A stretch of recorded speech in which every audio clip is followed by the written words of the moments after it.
Deuxième place des plus grands méchants du cinéma, l'American Film Institute a désigné un individu qui respire la malveillance.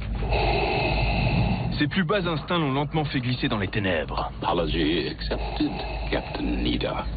Dark Vador, le représentant du côté obscur de la Force, n'usurpe pas cette troisième place. Dans la guerre des étoiles et l'Empire contre-attaque, sa cruauté semble ne connaître aucune limite. Ces hommes faisant souvent les frais de ses excès d'humeur. Il va même jusqu'à combattre, mutiler et corrompre son fils.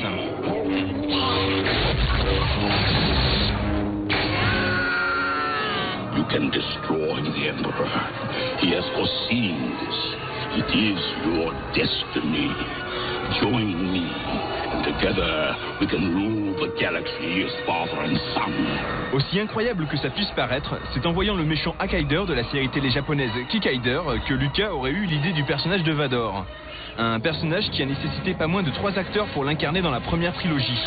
L'un portait le costume, l'autre prêtait sa voix, et le troisième sa moitié de visage dans le Retour du Jedi. Don't make me destroy you. Dark Vador est tellement mythique que la nouvelle trilogie expliquera comment ce petit garçon est devenu le méchant Dark Vador. Réponse finale dans l'épisode 3, dont voici les premiers croquis.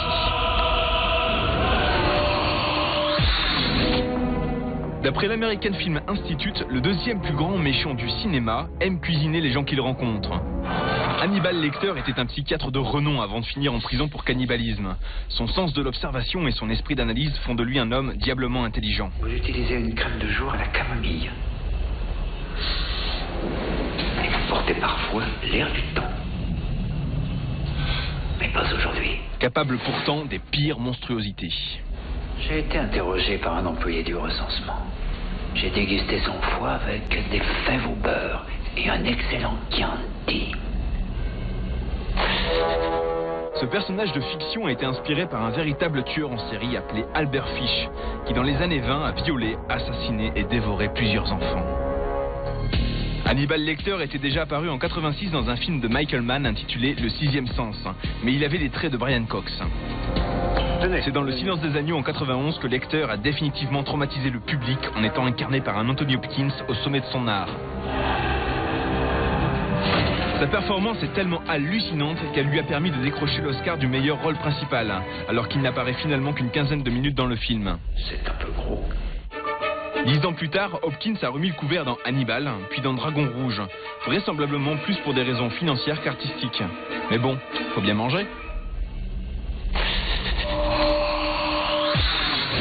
Et enfin, toujours selon l'American Film Institute, le numéro 1 des plus grands méchants du cinéma pourrait être votre voisin de palier. Quel vilain temps. Avez-vous une chambre de libre? Quelqu'un au-dessus de tout soupçon. Même plus d'une. Et sur 12 chambres, aucune n'est louée. Jusqu'au jour où vous décidez de prendre une douche.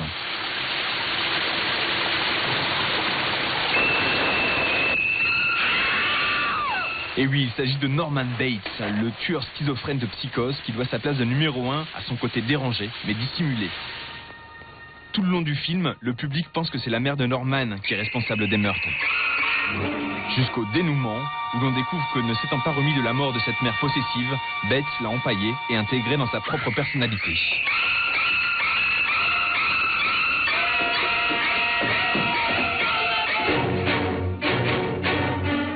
A noter que dans le livre dont est tiré le film, Bates était d'emblée présenté comme quelqu'un d'antipathique. C'est Hitchcock et son scénariste qui ont décidé d'en faire quelqu'un de gentil et serviable pour mieux tromper le spectateur. Je crois moi que j'ai un de ces visages qui doivent inspirer confiance. Hitchcock est même allé plus loin et a tout fait pour que le public s'identifie à Norman Bates, y compris à son côté voyeur. Ainsi, dès son introduction, le film place le spectateur dans une position voyeuriste. On pénètre dans l'intimité d'un couple qui vient de faire l'amour. Ce procédé rend le spectateur autant coupable que Bates. Moi, je ne suis pas fou. L'identification est telle que plus tard, dans cette scène où Bates cache des preuves pouvant incriminer sa mère, le public a peur pour lui et il a envie qu'il réussisse.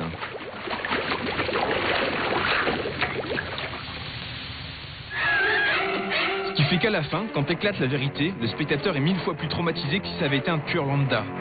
Hitchcock se permet même un coup de grâce vicieux pour bien marquer au fer rouge l'inconscient de ses spectateurs avec cette dernière image de Norman Bates, dans laquelle sa mère momifiée transparaît à peine.